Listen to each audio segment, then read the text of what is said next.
What matters the most? Bharat matters. जय Hind everyone, मेरा नाम है आदर्श गुप्ता और स्वागत है आपका भारत मैटर्स में। What matters the most? Bharat matters. जय हिंद एवरीवन, मेरा नाम है आदर्श गुप्ता और स्वागत है आपका भारत मैटर्स में। दोस्तों, यूरोप से हाल ही में एक ऐसी खबर निकल कर आई जिसने ग्लोबल इकोनॉमी में शॉक वेव्स क्रिएट कर दी। यूरोप की सबसे बड़ी और वर्ल्ड की 4th लार्जेस्ट इकोनॉमी यानी जर्मनी में रिसेशन का बिगुल बज चुका है। रिसेशन एक ऐसी स्थिति को कहते हैं जब जीडीपी यानी ग्रॉस डोमेस्टिक प्रोडक्ट में ग्रोथ की जगह डिक्लाइन देखा जाता है। साथ ही इस कंडीशन में एक इकोनॉमी राइजिंग अनएम्प्लॉयमेंट और डिक्लाइनिंग डिमांड जैसी सिचुएशन को भी फेस करती है। जर्मनी में फर्स्ट क्वार्टर में 0.3% की नेगेटिव ग्रोथ रजिस्टर की गई, यानी ऑफिशियली जर्मनी रिसेशन में एंटर कर चुका है। पर जर्मनी दुनिया का इकलौता ऐसा देश नहीं है जहां पर रिसेशन देखा जा रहा है, बल्कि इसके अलावा भी कई ऐसे देश हैं जिनके जल्द ही रिसेशन के आगोश में आ जाने की संभावना है। जर्मनी के अलावा आयरलैंड, नेदरलैंड्स और ग्रीस वो यूरोपियन इकोनॉमी है जहां पर फर्स्ट क्वार्टर में इकोनॉमिक कॉन्ट्रैक्शन रिपोर्ट किया गया है। अगर हम ब्लूमबर्ग द्वारा अप्रैल 2023 की एक रिपोर्ट को ध्यान से देखें जिसमें वर्ल्ड वाइड साल 2023 के लिए रिसेशन की आशंकाओं को दर्शाया गया है, इस रिपोर्ट के अकॉर्डिंग पूरी दुनिया की बड़ी बड़ी डेवलप्ड इकोनॉमीज में इस साल रिसेशन आने के चांसेस बहुत हाई हैं। वर्ल्ड की लार्जेस्ट इकोनॉमीज को अगर इस चार्ट के साथ में रखकर आप कंपेयर करेंगे तो रिसेशन की एक क्लियर पिक्चर हमें देखने को मिलती है। वर्ल्ड की लार्जेस्ट इकोनॉमी यूएसए में 65%, सेकंड लार्जेस्ट इकोनॉमी चाइना में 12.5%, थर्ड लार्जेस्ट इकोनॉमी जापान में 35% रिसेशन की प्रोबेबिलिटी है और वर्ल्ड की 4th लार्जेस्ट इकोनॉमी जर्मनी में ऑलरेडी रिसेशन स्टार्ट हो चुका है। अब आप सोच रहे होंगे कि इस रिपोर्ट ने भारत की इकोनॉमी के बारे में क्या कहा है, और हमारे लिए शायद वही इस रिपोर्ट का सबसे खास हिस्सा है, क्योंकि जहां एक तरफ वर्ल्ड की ऑलमोस्ट सभी मेजर कंट्रीज में रिसेशन की संभावनाएं हैं, वहीं भारत में रिसेशन की प्रोबेबिलिटी 0 बताई जा रही है। सिर्फ इतना ही नहीं, हाल ही में इंडियन इकोनॉमी ने एक नया माइलस्टोन भी अचीव किया। इंडिया की फाइनेंस मिनिस्टर निर्मला सीतारमन ने 12 जून 2023 को अनाउंस किया कि 2023 में इंडियन इकोनॉमी ने $3.75 ट्रिलियन के मार्क को टच कर लिया है, जो 2014 में लगभग $2 ट्रिलियन की हुआ करती थी। साथ ही ग्लोबल जीडीपी में इंडिया का शेयर 2014 में 2.6% हुआ करता था, जो 2022 में बढ़कर 3.5% हो गया है। निर्मला सीतारमन ने यह भी बताया कि करंट प्राइसेस के हिसाब से इंडिया की जीडीपी 3.7 ट्रिलियन डॉलर्स की थी, जो यूनाइटेड किंगडम के 3.1 ट्रिलियन डॉलर, फ्रांस के 2.9 ट्रिलियन डॉलर और कनाडा के 2 ट्रिलियन डॉलर और रशिया के 1.8 ट्रिलियन डॉलर से काफी ज्यादा है।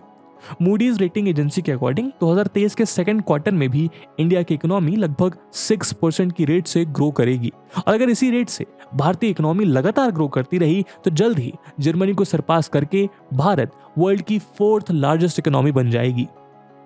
अपनी अनाउंसमेंट में उन्होंने ऐड करते हुए यह भी कहा कि अब भारत को ग्लोबल इकोनॉमी में ब्राइट स्पॉट कहा जाता है। लेकिन सवाल यह है कि आखिर एक ऐसा देश जिसे 1947 में ब्रिटिशर्स अंधेरों में ढकेल रहे थे, कैसे आज 75 साल बाद वो ग्लोबल इकोनॉमी का उगता हुआ सूरज बन गया है। आखिर भारत ने अपनी इकोनॉमी में ऐसे क्या बदलाव किए कि क्रीप करती हुई इकोनॉमी सिर्फ एक दशक में ऑलमोस्ट डबल हो गई। आज की इस वीडियो में हम इन्हीं सवालों के जवाबों को ढूंढने की कोशिश करेंगे, और आगे बढ़ने से पहले मैं आपको बता दूं कि इस वीडियो की इंपॉर्टेंस यूपीएससी प्रीलिम्स और मेंस के GS3 के इकोनॉमी सब सेक्शन के लिहाज से काफी इंपॉर्टेंट है। इसके बारे में हम वीडियो के अंत में और भी बात करेंगे, पर फिलहाल के लिए अपने डिस्कशन को हम आगे बढ़ाते हैं। भारत के पूर्व प्रधानमंत्री डॉक्टर मनमोहन सिंह ने कहा था कि भारतीय इंफ्रास्ट्रक्चर को मॉडर्नाइज होना पड़ेगा और ऐसे रेट पे एक्सपैंड करना पड़ेगा जो ग्रोथ रिक्वायरमेंट के साथ कंसिस्टेंट हो। डॉक्टर मनमोहन सिंह का ये स्टेटमेंट इस बात को बखूबी दर्शाता है कि किसी देश की इकोनॉमिक ट्रेजेक्टरी ऊपर होगी या नीचे, ये उस देश की इंफ्रास्ट्रक्चर की क्वालिटी पर डिपेंड करता है। पर इसके बावजूद एक दशक से पहले के समय को अगर देखा जाए तो भारत के इंफ्रास्ट्रक्चरल डेवलपमेंट का पेस काफी स्लो था, लेकिन पिछले एक दशक में सेंट्रल गवर्नमेंट द्वारा मॉडर्न इंफ्रास्ट्रक्चर डेवलप करने के लिए जबरदस्त इन्वेस्टमेंट की गई है ताकि देश को नई ऊंचाइयों पर ले जाया जा सके। एस्टिमेट के मुताबिक इंफ्रास्ट्रक्चर डेवलपमेंट के ऊपर खर्च किए गए हर एक रुपए का जीडीपी के ऊपर 1.2 से लेकर 1.5x का इफेक्ट होता है। इस विजन के साथ सिर्फ पिछले एक दशक में नेशनल हाईवेज के नेटवर्क में 50,000 किलोमीटर से ज्यादा का इजाफा किया गया है। 2014-15 तक जहां भारत में टोटल 97,830 किलोमीटर के नेशनल हाईवेज थे, वहीं मार्च 2023 में नेशनल हाईवेज की लेंथ 1,45,155 किलोमीटर पहुंच गई। सिर्फ इतना ही नहीं, नेशनल हाईवेज को प्रधानमंत्री ग्राम सड़क योजना के अंतर्गत रूरल रोड्स के साथ भी जोड़ा गया, जिससे ऑलमोस्ट 99% कवरेज को अचीव कर लिया गया, जिसका सीधा फायदा हमारी ग्रामीण जनता को मिला है, जिसके पास अब अपने एग्रीकल्चरल और उससे जुड़े अलाइंड एक्टिविटीज के प्रोडक्ट्स को अर्बन मार्केट्स तक पहुंचाने का पर्याप्त मार्ग है, या फिर कहें अर्बन मार्केट्स का एक्सेस है। लेकिन रोड इंफ्रास्ट्रक्चर डेवलपमेंट का सबसे ज्यादा बूस्ट इंडियन इकोनॉमी के सेकेंडरी और टर्शियरी सेक्टर को मिला है, जहां बेटर कनेक्टिविटी ने गुड्स और रॉ मटेरियल के एवरेज टाइम को कम करने के साथ साथ इनके पर किलोमीटर ट्रांसपोर्टेशन कॉस्ट में भी कमी की है, जिसका सबसे ज्यादा फायदा भारत के लाखों ग्रोइंग बिजनेस को हुआ है। रोड इंफ्रास्ट्रक्चर की तरह भारत का रेल इंफ्रास्ट्रक्चर भी पिछले एक दशक में हाईली अपग्रेड हुआ है, जहां रेलवे लाइन की डबलिंग और इलेक्ट्रिफिकेशन की वजह से मैसिव कैपेसिटी एक्सपेंशन देखा गया है। 2014-15 में जहां एक साल में 1545 किलोमीटर रेलवे ट्रैक बिछाए गए थे, वहीं 2021-22 में इसका almost double 2907 kilometre railway track बिछाए गए।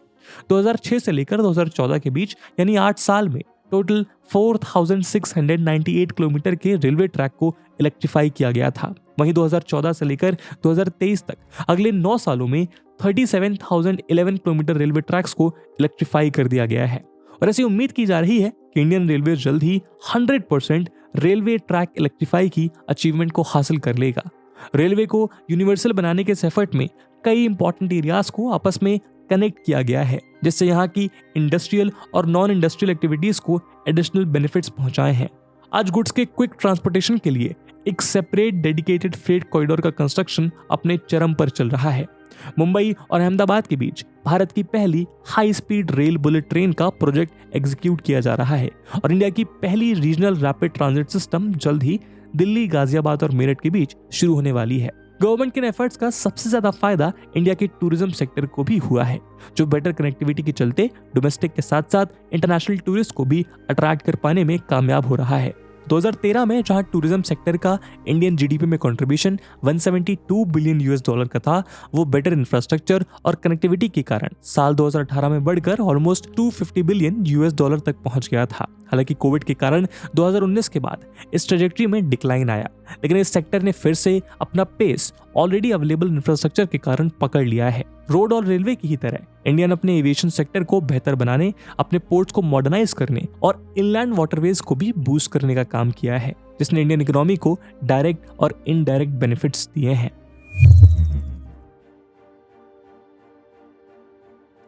दोस्तों, भारत हमेशा से एक थर्ड वर्ल्ड कंट्री के रूप में जाना जाता था, यानी ऐसी कंट्री जो डेवलपिंग हो, जिसका इकोनॉमिक स्टेटस लो हो और इकोनॉमिक पोटेंशियल लिमिटेड हो।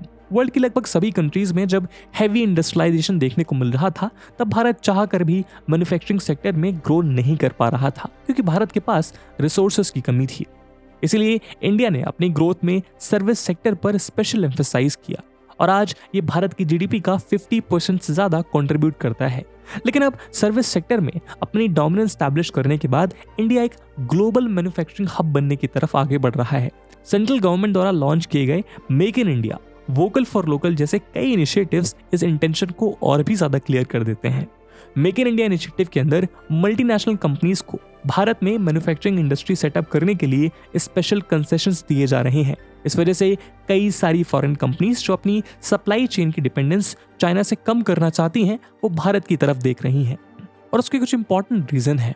पहला रीजन है इंडिया का लार्ज कंज्यूमर मार्केट। आज इंडिया चाइना को सरपास करके वर्ल्ड की मोस्ट पॉपुलेटेड कंट्री बन गया है। साथ ही साथ इंडिया की एक बड़ी जनसंख्या ऐसी है जो लोअर क्लास से मिडिल क्लास और मिडिल क्लास से अपर मिडिल क्लास में शिफ्ट हो रही है, जिससे मैन्युफैक्चर्ड गुड्स की डिमांड बढ़ती जा रही है, और इस बढ़ती हुई डिमांड को केटर करने की अपॉर्चुनिटी मल्टीनेशनल कंपनीज ग्रैब करना चाहती हैं। दूसरा रीजन है पॉलिटिकल स्टेबिलिटी। सर्विस सेक्टर में काम करने वाली कंपनीज अपने ऑफिस को बंद करके कभी भी अपनी लोकेशन को चेंज कर सकती हैं, और इसमें उन्हें कुछ खास फाइनेंशियल स्ट्रेस नहीं झेलना पड़ता। लेकिन मैन्युफैक्चरिंग फैसिलिटीज के साथ ये पॉसिबल नहीं है, क्योंकि मैन्युफैक्चरिंग यूनिट को सेटअप करना काफी कॉस्ट इंटेंसिव होता है। इसलिए मैन्युफैक्चरिंग बेस्ड कंपनीज अपनी यूनिट्स को ऐसी जगह कभी भी सेटअप नहीं करना चाहती जहां इन्वेस्टमेंट सिक्योर ना हो। इंडिया के पास इस मामले में एक अपर हैंड है, क्योंकि इंडिया अपने रीजन में सबसे सिक्योर और पॉलिटिकली स्टेबल कंट्री है। इंडिया के पड़ोसी देश पाकिस्तान आतंकवाद से जूझ रहा है। बांग्लादेश में भारत जितना बड़ा कंज्यूमर मार्केट अवेलेबल नहीं है, और चाइना अपने ऑपरेसिव रेजिम के लिए जाना जाता है। तीसरा रीजन है भारत का एक रीजनल एक्सपोर्ट हब होना। भारत ने कई सारे देशों के साथ ट्रेड एग्रीमेंट साइन कर रखे हैं, जिसकी वजह से इंडिया को काफी सारे फायदे मिलते हैं। यानी इंडिया में मैन्युफैक्चरिंग यूनिट सेटअप करने के बाद कंपनीज आसपास की सभी कंट्रीज में मार्केट को सर्व कर सकती हैं। इसके अलावा दोस्तों, इंडियन मैन्युफैक्चरिंग सेक्टर के साथ एक बड़ी प्रॉब्लम थी अंडर डेवलप्ड इंफ्रास्ट्रक्चर। इसी रीजन से चाइना के कंपैरिजन में भारत में मैन्युफैक्चरिंग कॉस्ट काफी ज्यादा बढ़ जाती है। लेकिन अब इंडिया इस प्रॉब्लम को सॉल्व करने के लिए जबरदस्त इंटेंसिटी से काम कर रहा है और जल्द ही इंडिया का इंफ्रास्ट्रक्चर चाइना के बराबर आकर खड़ा हो जाएगा। हालांकि इसमें अभी कुछ वक्त है, क्योंकि अभी भी कॉम्प्लेक्स लैंड एक्विजिशन प्रोसेस और कॉम्प्लेक्स लेबर लॉस जैसी कुछ प्रॉब्लम्स हैं जिनसे इंडिया का मैन्युफैक्चरिंग सेक्टर डील कर रहा है।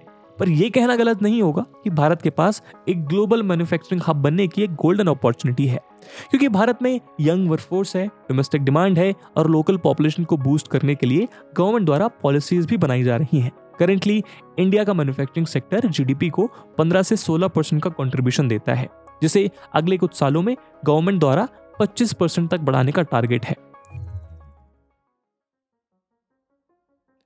दोस्तों, इंडिया की जबरदस्त इकोनॉमिक प्रोग्रेस का एक बहुत बड़ा रीजन है इंडिया का स्ट्रॉन्ग बैंकिंग सेक्टर। आपको 2008 का ग्लोबल फाइनेंशियल क्राइसिस याद होगा, जब Lehman Brothers investment bank collapse के बाद पैदा हुए टर्मोइल से एक के बाद एक पूरी दुनिया में रिसेशन आ गया था। ऐसा ही कुछ 2023 में भी देखने को मिला, जब अमेरिका की 3 major banks Silicon Bank, Signature Bank और फर्स्ट रिपब्लिक बैंक कोलैप्स कर गई।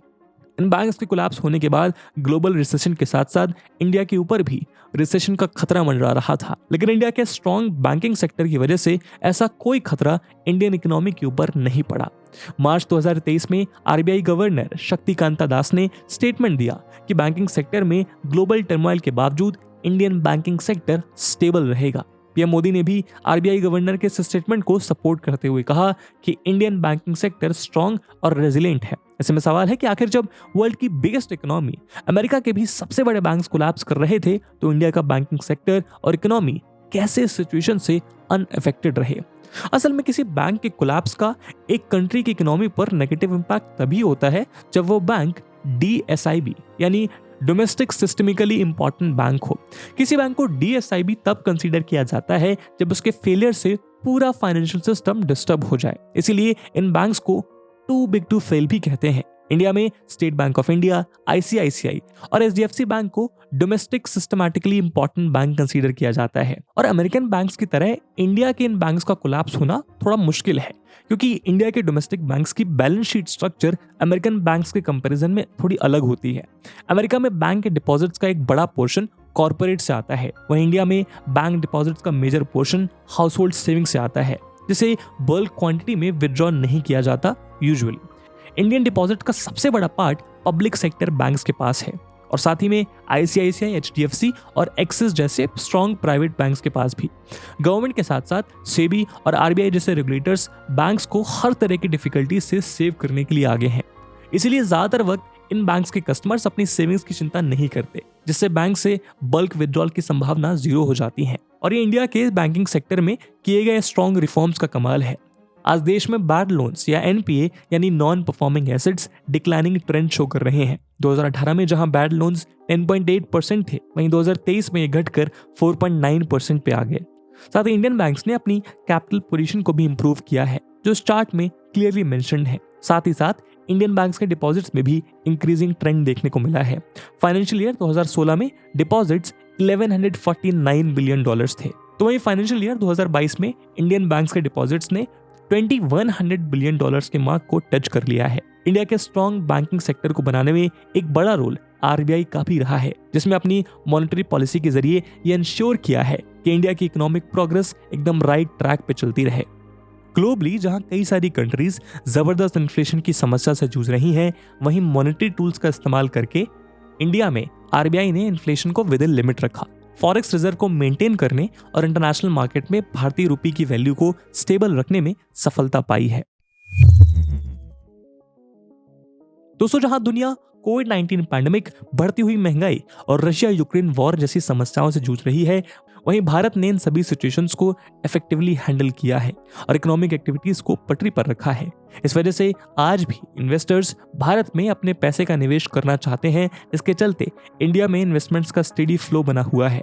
डेलोइट कंपनी के सर्वे बताता है कि ग्लोबल बिजनेस लीडर्स इंडिया में एडिशनल और फर्स्ट टाइम इन्वेस्टमेंट करने में बहुत ज्यादा इंटरेस्टेड हैं। अब इकोनॉमिक टाइम्स द्वारा पब्लिश इस चार्ट को देखिए जो बताता है कि 2011-12 में इंडिया के अंदर फॉरेन डायरेक्ट इन्वेस्टमेंट का इनफ्लो 46.5 बिलियन डॉलर्स का था, जो 2021-22 में बढ़ के 83.5 बिलियन डॉलर्स पहुंच गया है और आने वाले सालों में इसमें मैनी फोल्ड इंक्रीज देखने को मिलने वाला है। कॉन्फेडरेशन ऑफ इंडियन इंडस्ट्री की एक रिपोर्ट बताती है कि अगले 5 साल में भारत 475 बिलियन डॉलर्स के फॉरेन डायरेक्ट इन्वेस्टमेंट को अट्रैक्ट कर सकता है। यानी इतने सारे geopolitical challenges, unemployment, high inflation और करेंसी डेप्रिसिएशन जैसी प्रॉब्लम्स को फेस करने के बावजूद इन्वेस्टर्स के लिए भारत सबसे अट्रैक्टिव डेस्टिनेशन है। एक सर्वे के अकॉर्डिंग इंडिया वर्ल्ड की टॉप 3 ग्लोबल एफडीआई डेस्टिनेशंस में से एक बन चुका है और करीब 80% ग्लोबल रिस्पोंडेंट्स ऐसे हैं जो भारत में इन्वेस्ट करने का प्लान कर रहे हैं। इन्वेस्टमेंट के इस स्टेडी फ्लो के लिए गवर्नमेंट द्वारा लिए गए इनिशिएटिव्स रिस्पॉन्सिबल है। इंडियन गवर्नमेंट ने ऐसी बहुत सारी स्कीम्स और पॉलिसीज बनाई हैं जिससे भारत के फॉरेन डायरेक्ट इन्वेस्टमेंट को बूस्ट करने में मदद मिली है, खासकर डिफेंस मैन्युफैक्चरिंग, रियल एस्टेट और रिसर्च एंड डेवलपमेंट के फील्ड में। गवर्नमेंट ऑफ इंडिया ने डिफेंस सेक्टर के एफडीआई को 49% से बढ़ाकर 74% कर दिया और गवर्नमेंट रूट से 100% एफडीआई को अलाउ किया गया है। गवर्नमेंट ऑफ इंडिया ने फेमा यानी फॉरेन एक्सचेंज मैनेजमेंट एक्ट के सर्टेन रूल्स और रेगुलेशंस को भी अमेंड किया है जिससे एलआईसी यानी लाइफ इंश्योरेंस कॉर्पोरेशन में 20% तक की एफडीआई को अलाउ किया गया है। इसी के साथ ऐसी कंट्रीज जो इंडिया के साथ बॉर्डर शेयर करती हैं उनके लिए एफडीआई के रूल्स को गवर्नमेंट आसान बनाने पर विचार कर रही है। कॉमर्स एंड इंडस्ट्री मिनिस्ट्री ने geographic information system mapped land banks को लॉन्च किया। इस लैंड बैंक में आपको इंडस्ट्री के इंफ्रास्ट्रक्चर से रिलेटेड सभी इंफॉर्मेशन जैसे कनेक्टिविटी, इंफ्रास्ट्रक्चर, नेचुरल रिसोर्सेज और terrain, plot level information on vacant plots, line of activity और कॉन्टैक्ट डिटेल्स एक जगह पर उपलब्ध कराई जाएंगी। गवर्नमेंट स्पेस एक्टिविटी बिल के जरिए 3 पॉलिसीज को इंट्रोड्यूस करने वाली है जिससे इंडिया में स्पेस सेक्टर में एफडीआई के स्कोप को क्लियर किया जा सके। सितंबर 2021 में यूनियन कैबिनेट ने अनाउंस किया कि टेलीकॉम सेक्टर को बूस्ट करने के लिए 49% एफडीआई को बढ़ाकर 100% कर दिया जाएगा। पीएम गति शक्ति, सिंगल विंडो क्लियरेंस जैसे इनिशिएटिव से भी एफडीआई को बूस्ट मिलने की संभावना है। सिर्फ इतना ही नहीं, रिसेंट ईयर्स में इंडियन गवर्नमेंट ने कॉर्पोरेट टैक्सेस को कम, लेबर लॉस को सिंप्लीफाई और बिजनेसेस को भारत में सेटअप करना आसान बना दिया है जिसने इंडियन इकोनॉमी को एक प्रेफर्ड इन्वेस्टमेंट डेस्टिनेशन बनाया है। दोस्तों, किसी देश में बिजनेस करना कितना आसान है इसे मेजर करने के लिए वर्ल्ड बैंक ने एक इंडेक्स लॉन्च की जिसे ईज ऑफ डूइंग बिजनेस कहते हैं। एक दशक में ईज ऑफ डूइंग बिजनेस में भारत ने जबरदस्त इंप्रूवमेंट दिखाई है। 2014 में इस इंडेक्स में भारत 142 पोजीशन पर रैंक कर रहा था, लेकिन सिर्फ 5 सालों में भारत ने 79 पोजीशंस की इंप्रूवमेंट दिखाते हुए 2019 में 63rd रैंक को हासिल किया। ईज ऑफ डूइंग बिजनेस में और बेहतर परफॉर्म करने के लिए गवर्नमेंट ने 39,000 कंप्लायंसेस को रिड्यूस कर दिया और 3400 लीगल प्रोविजंस को डीक्रिमिनलाइज कर दिया। कंस्ट्रक्शन परमिट के पैरामीटर पर 2014 में इंडिया 184th पोजीशन होल्ड करता था, लेकिन 2019 में इंडिया 27th पोजीशन पर आ गया। ये इंप्रूवमेंट पॉसिबल हुई क्योंकि प्रोसीजर्स का नंबर और कंस्ट्रक्शन परमिट के लिए लगने वाला टाइम कम हो गया। इलेक्ट्रिसिटी के पैरामीटर पर इंडिया 2014 में 137th पोजीशन होल्ड करता था, वहीं 2019 में इंडिया 22nd रैंक पर आ गया। अब किसी बिजनेस को इलेक्ट्रिसिटी कनेक्शन के लिए सिर्फ 53 डेज का टाइम और 4 प्रोसीजर से गुजरना पड़ता है। सिर्फ इतना ही नहीं, फाइनेंस मिनिस्टर जन विश्वास बिल लेकर आई ताकि 42 सेंट्रल एक्ट्स, इसकी मदद से एक यूनिफाइड फाइलिंग प्रोसेस को अपनाया जाएगा जिससे सेंट्रल और स्टेट लेवल पर बार बार डॉक्यूमेंट सबमिशन से बचा जा सके और क्विकर प्रोसेसिंग को इंश्योर किया जा सके। बिजनेसेस के लिए प्रोसेस को और आसान बनाने के लिए permanent account number pan, tax deduction and collection account number tan और डायरेक्टर आइडेंटिफिकेशन नंबर DIN को अब मर्ज कर दिया गया है और 15 लाख से ऊपर की कैपिटल वाली कंपनीज के लिए इनकॉर्पोरेशन फीस को समाप्त कर दिया गया है। इन सभी गवर्नमेंट रिफॉर्म्स की वजह से इंडिया ने ease of doing business index की रैंकिंग में ये इंप्रूवमेंट देखा है जिसने डोमेस्टिक और फॉरेन बिजनेसेस को देश में अपनी इकोनॉमिक एक्टिविटीज को रन करने के लिए हेल्दी एटमॉस्फेयर डेवलप करके दिया। हालांकि इन सभी पॉजिटिव चीजों के बावजूद भारत के लिए आने वाले समय में कुछ बड़े चैलेंजेस सामने खड़े हैं।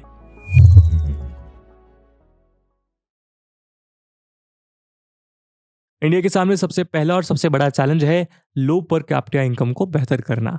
जीडीपी यानी ग्रॉस डोमेस्टिक प्रोडक्ट को कैलकुलेट करते समय नॉमिनल जीडीपी के मेथड को अपनाया जाता है। इस मेथड में इन्फ्लेशन को भी जीडीपी में जोड़ा जाता है। इस वजह से जिस देश में जितनी ज्यादा महंगाई होगी उस देश की जीडीपी ग्रोथ भी उतनी ज्यादा दिखाई देती है। इसलिए नॉमिनल जीडीपी किसी देश की इकोनॉमिक ग्रोथ की क्लियर पिक्चर नहीं दिखाती, बल्कि per capita income economic growth का एक बेटर इंडिकेटर हो सकता है।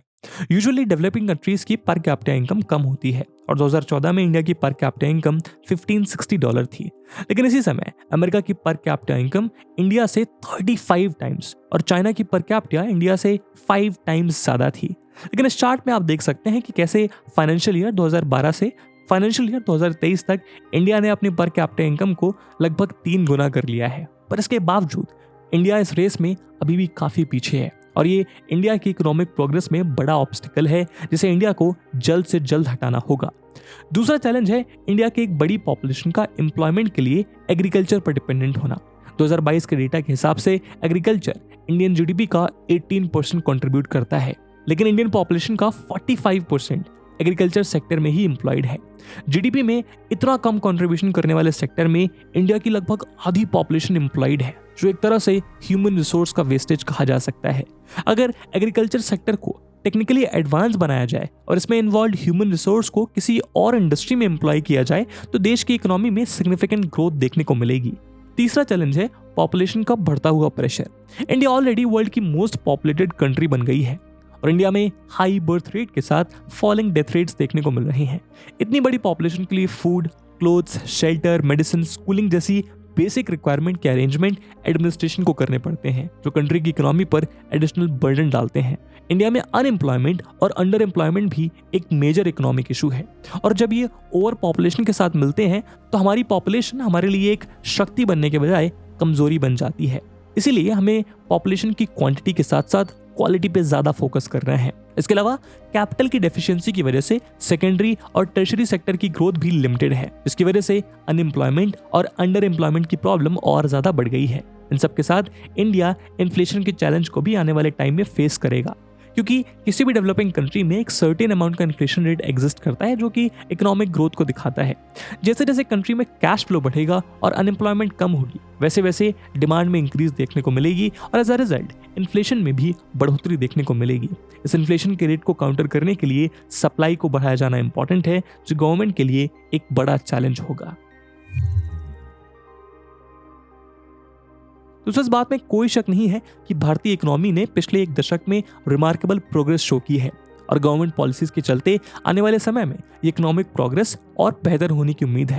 लेकिन सारी सिचुएशंस को देखते हुए आने वाले चैलेंजेस के लिए भी इंडिया को प्रिपेयर रहना चाहिए, ताकि भारतीय इकोनॉमी सिर्फ नॉमिनल टर्म्स में ही नहीं बल्कि पर कैपिटा जीडीपी के टर्म्स में भी बेहतर कर सके और हमारी जो वेल्थ है वो टॉप कॉर्पोरेट्स के हाथ में न रहकर भारत के हर घर तक या फिर हर इंडिविजुअल तक इवनली डिस्ट्रीब्यूट की जा सके। और इसी उम्मीद के साथ दोस्तों आज की वीडियो को हम यही विराम देते हैं। इस मुद्दे पे आपका क्या ओपिनियन है कमेंट सेक्शन में जरूर बताइएगा।